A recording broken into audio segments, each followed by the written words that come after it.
Everyone, welcome to my three-part series, Intro to Design. This has been adapted from a longer presentation that I used to give to design students, interns, new designers on my team. Broke it up into three parts. Excited to go over it with you today. My name is McKay Adams. I'm a product design manager at Jack Henry. For the last 5 or 6 years, I've been focused in the fintech industry. I've had the opportunity to work with these organizations here on the screen in a research capacity. Has been hugely influential in my perspective and my outlook on design. And you'll see as we get into this exactly where that comes up. Before that, I do have 16 years experience in the design field. I started out as a graphic designer, worked for design agencies, worked in-house for large companies, small startups, really had a lot of variation early in my career before I kind of settled into the fintech space. So all these thoughts, opinions, perspectives are mine and obviously influenced by my background. So take that with a grain of salt. Just wanted to share some of the observations I've found over the course of my career. All right, this is a three-part series, like I mentioned. The three parts are first, the design process in theory, what it is, how it's supposed to work. The second part is design in practice. What is it really like in the real world? It's not the same. And the third and final part is defining success. How do you reconcile the challenges in the real world and find success in your career? All right, so let's jump in the first part, the design process. I like to start with stories, and I found this really interesting story that's a great case study or illustration of the design process. It happens to be overlap with another topic of interest of mine, which is baseball. So this is Grady Phelan. He was a designer and also a baseball fan. And a number of years ago, something happened to him and prompted him on this unlikely journey. He was playing baseball with his kids in the backyard. They were throwing him baseballs and he was hitting them back when during one swing he lost his grip on the bat, like involuntarily let go of the bat, and it flew out of his hand, almost hit his son in the head. Well, this had such a big impact on him. He couldn't stop thinking about it, like what had happened. Why did he have a bruise on his hand? How did he like suddenly lose his grip? So he studied it. He spent a lot of time looking at the anatomy of the hand, trying to see if this had happened to other people, and trying to figure out exactly what went wrong. He found that it had in fact happened to other people. In fact, some very notable professional players had injuries to their hamate bone. And what happens during the normal swing of a bat is the knob at the end of the bat, and at some point during the swing, will apply pressure to the area above the hamate bone right there. And if the pressure is just right, it'll put tension on the tendons and that involuntarily release their grip. And so the bat will go flying. So after he had a good understanding of the problem, he thought he could probably come up with a solution. He's like, there's got to be a way to avoid this. So he spent hours and hours exploring potential solutions, different ideas, and testing them out. He had access to a college lab where he could test different tension measurements on the hand. And so after a while, he found a solution. The best, most promising solution was actually pretty simple. He would just angle the knob at the end by 23 degrees. 23 degrees is about the natural range of motion in the wrist. And he found that when just angling that knob reduced the pressure and the tension on the hamate bone by 25%, thereby decreasing the likelihood of injury. So this took a long time, and it took even longer for him to get people to get on board with this and get the bat approved with Major League Baseball. But he did eventually break through, and over the last few years, very notable players like Pete Alonso here have been using the bat with great success. So that's a really cool story, and there's a lot of important elements in it that we'll touch on as we go through this. So this is an introduction course, so we're going to start at the very beginning and come up with a definition of design. What is design? I've gathered a handful of definitions from influential people over the years that I've really liked, and so I'm going to share a few of those, and then we'll try and come up with our own working definition.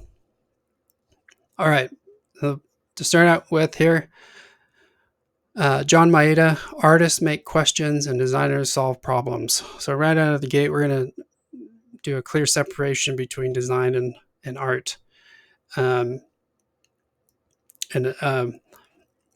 is something that I've really identified with and found to be true.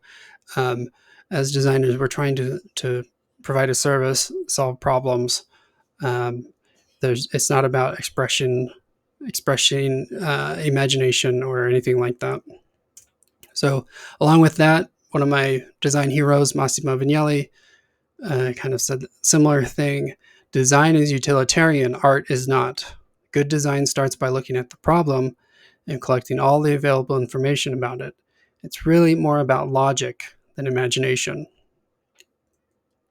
And so this kind of reflects some of the modernist attitudes out there that less is more and all that kind of stuff, and I do subscribe to that. Erica Hall, in her book Just Enough Research, talks a lot about design as planning. A design project is really a series of decisions, and so to come up with a design is to come up with the plan on what are we going to do and make those decisions. That's a good definition.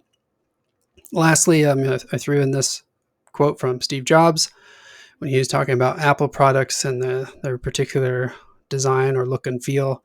He responded, "Design is not just what it looks like and feels like. Design is how it works." So it's not just a visual thing. It's a plan on how things work. So I have these definitions here, and I felt obligated to come up with a solution or my own definition that we can use for this series. And so what I came up with for now is a good working definition is design is the rendering of solutions. I really like the word rendering. I happen to have borrowed that from Jared Spool. Full disclosure, we'll talk more about that a little bit later. But I think rendering is a fantastic word. There's different definitions to rendering that really line up nicely with the design process.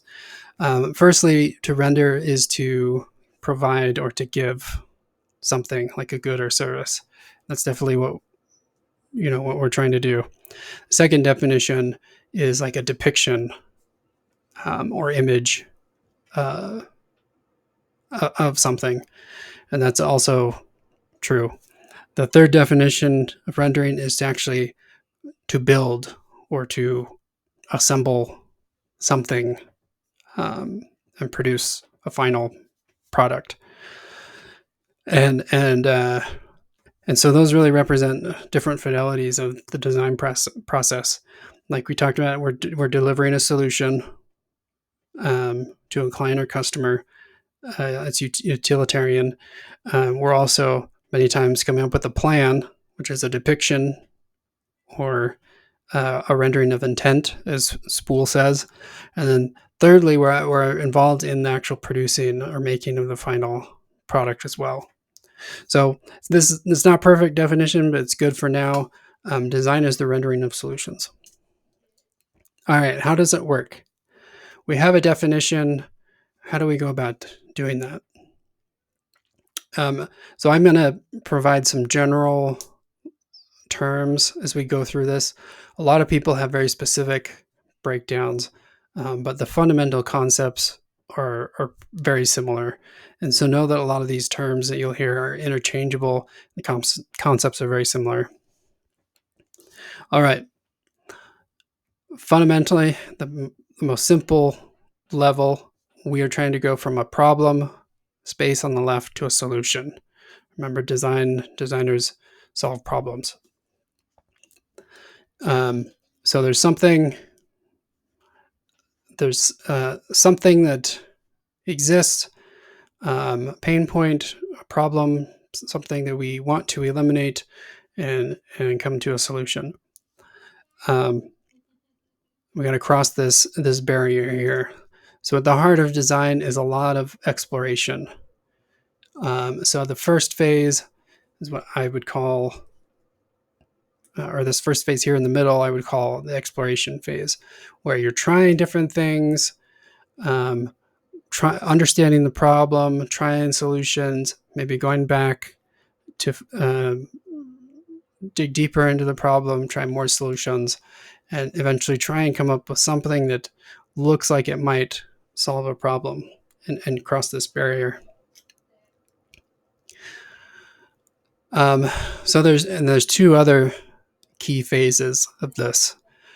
On the far left, I call this phase an observation phase. So it's deeper into the problem space on the side of exploration. On the opposite side, far right into the solution space, is what I call kind of a general execution phase. So you can view this kind of as a kind of a spectrum.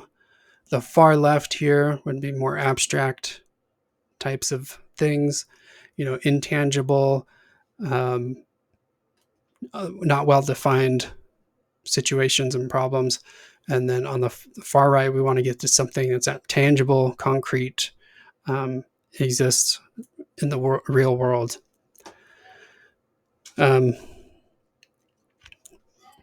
All right, so going back to our phases, it's not linear. It's not as linear as is depicted here.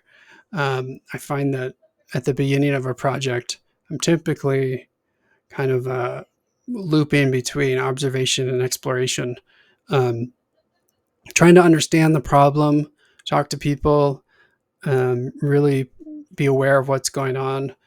When I come up with an idea, kind of explore that idea, see if it has a potential to solve the problem. And many times it's needed to go back and observe more and alter ideas and try different things. On the other hand, when you've got a potential solution that looks promising, maybe a couple, then you can kind of take it a little bit further and start testing to see what it if it's viable for execution. And so later stages of a project, I kind of loop between these two phases, execution and exploration, where we've got an idea, or at least the beginnings of a good idea, and we're trying to flesh it out in the details.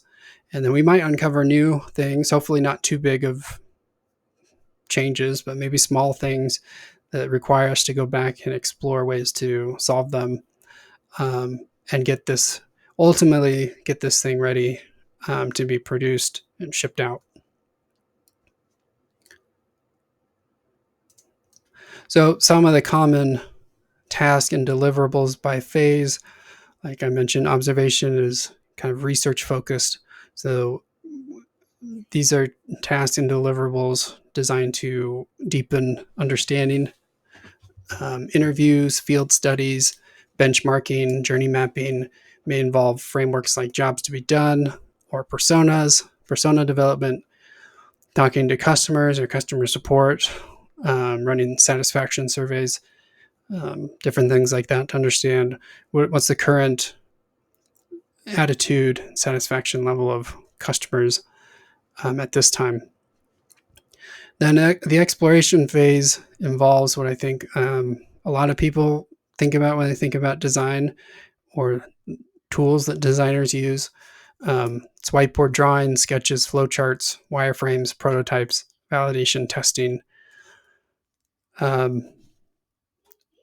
So for digital product designers, UX designers, that involves like pixels, using Figma, Adobe, Sketch, those types of tools to explore possible solutions. In the execution phase, it kind of overlaps with a lot of exploration tasks, but can be expounded a little bit more in things like spec docs, implementing a design library, creating a style guide, final UI design, and conducting usability studies. These are all things to polish the product off and make sure it can scale and be produced and shipped to the customer. All right, so we have a working definition. We talked about the process. The last thing I think is helpful to cover is kind of the historical context of design, the design process or design thinking, with kind of the rise of the information age. So to do that, I think it's helpful to take a step back and kind of look at what was going on before, which was the Industrial Revolution. And the two images or representations that I feel like best illustrate the second industrial revolution are the assembly line and the the door-to-door vacuum salesman.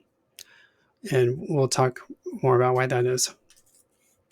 So let's go back to second industrial revolution, kind of the turn of the end of the 19th century, beginning of the 20th century. Manufacturing was king and business was good, and businesses, just by their nature, are very formulaic and process oriented, really like efficiency and repeatability. That's a word. And so one of the biggest success stories of the time, of course, was the Model T Ford, which brought automobiles to the masses for the first time. And the genius behind it is the assembly line, right? So when you look at that, the typical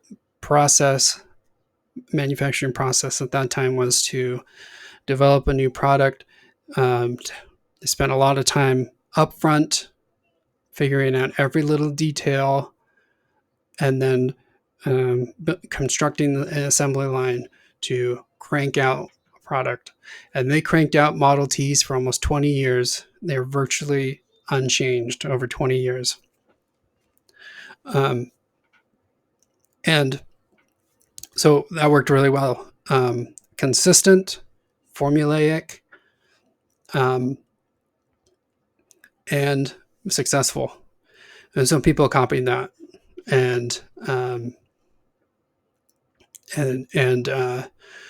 was a key feature of the second industrial revolution or age.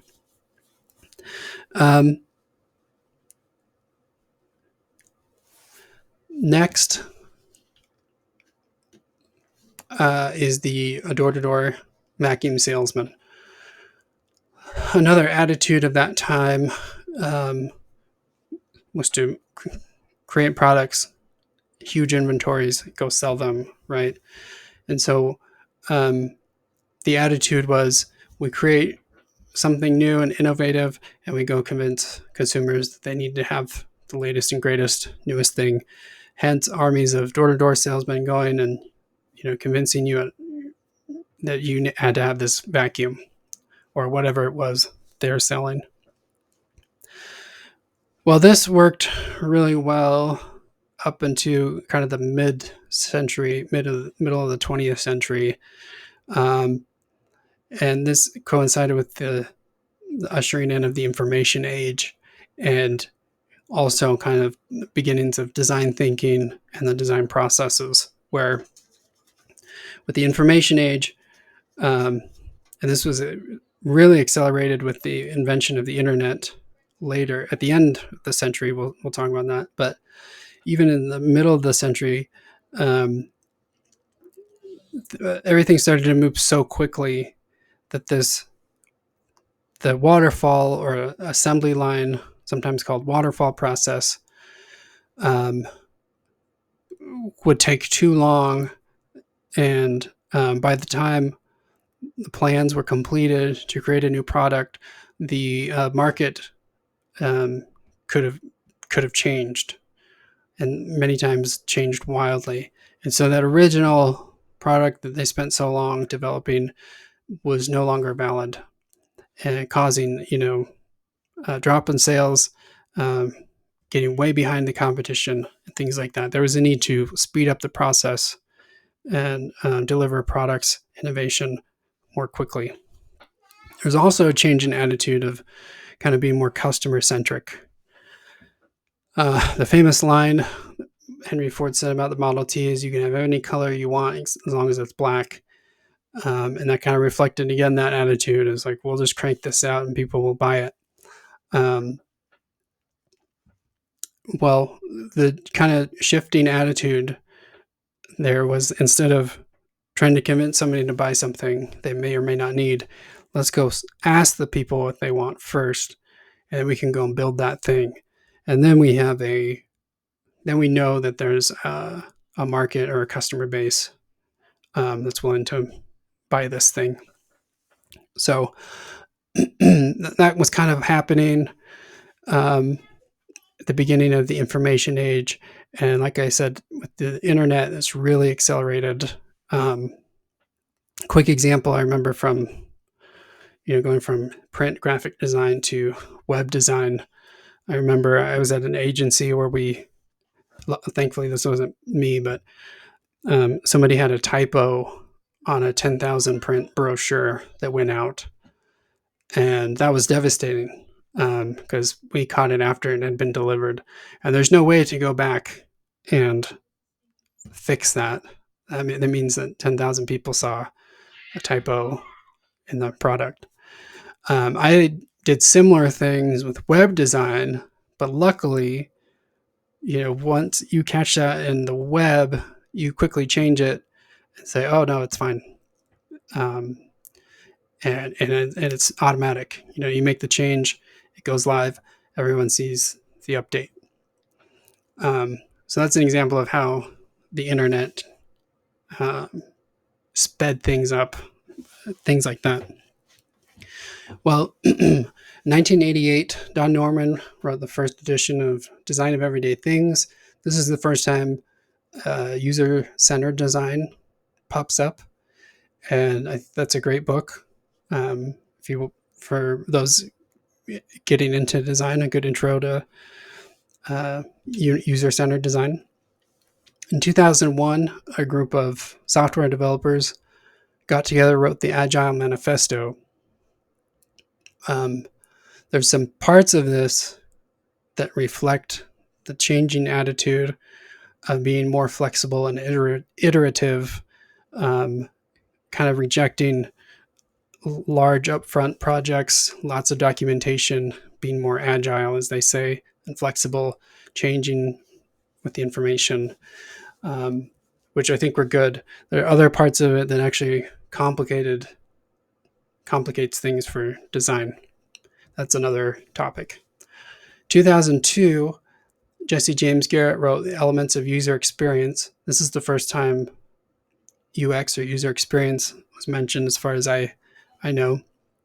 2004, Alan Cooper wrote Inmates Are Running the Asylum, which is very critical of the software development process and the problems created for customers there. 2005, Steve Blank wrote The Four Steps to the Epiphany. Now, this was based on his experience as a consultant and seeing how Japanese manufacturers worked, like Toyota. This was hugely influential for a lot of manufacturing and industry folks.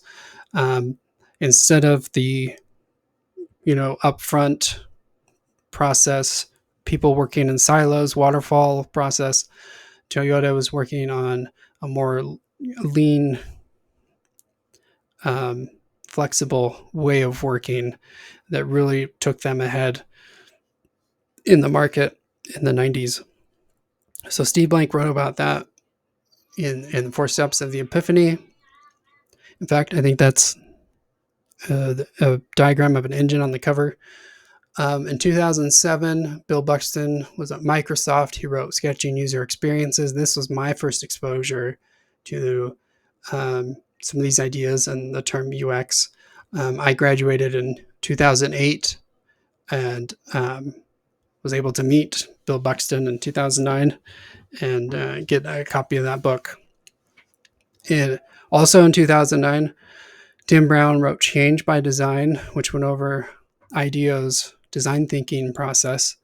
They had been using it for quite some time. But again, that was my first exposure to it. And this was a huge buzzword at that time when I was entering the field. Everyone was talking about design thinking.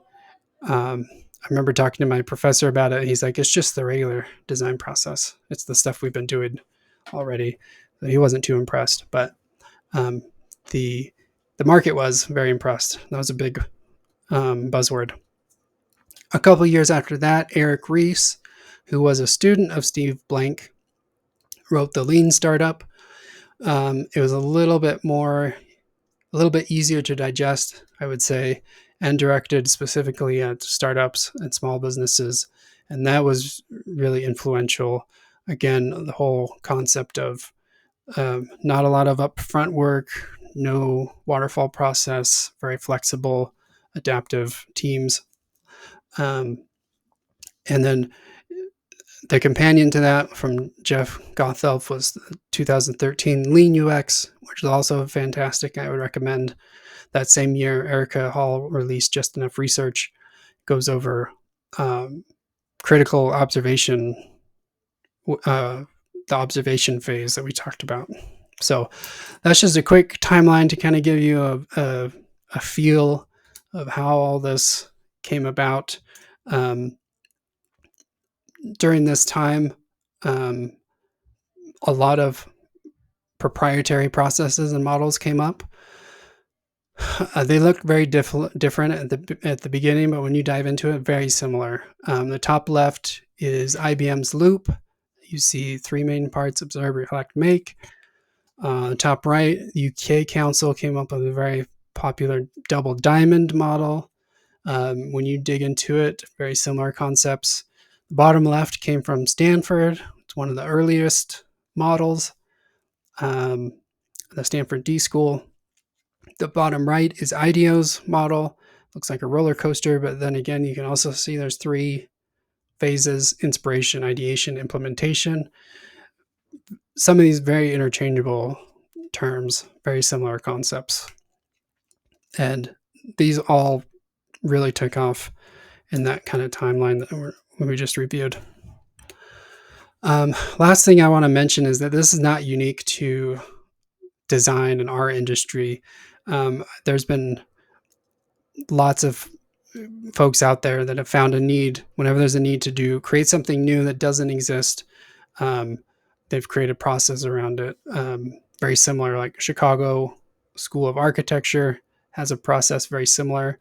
And then there's the OODA loop. There's a very interesting one that came out of the U.S. military, developed by John Boyd. He found the same problems in the military campaigns: a lot of upfront planning and then poor execution when the conditions changed in the field.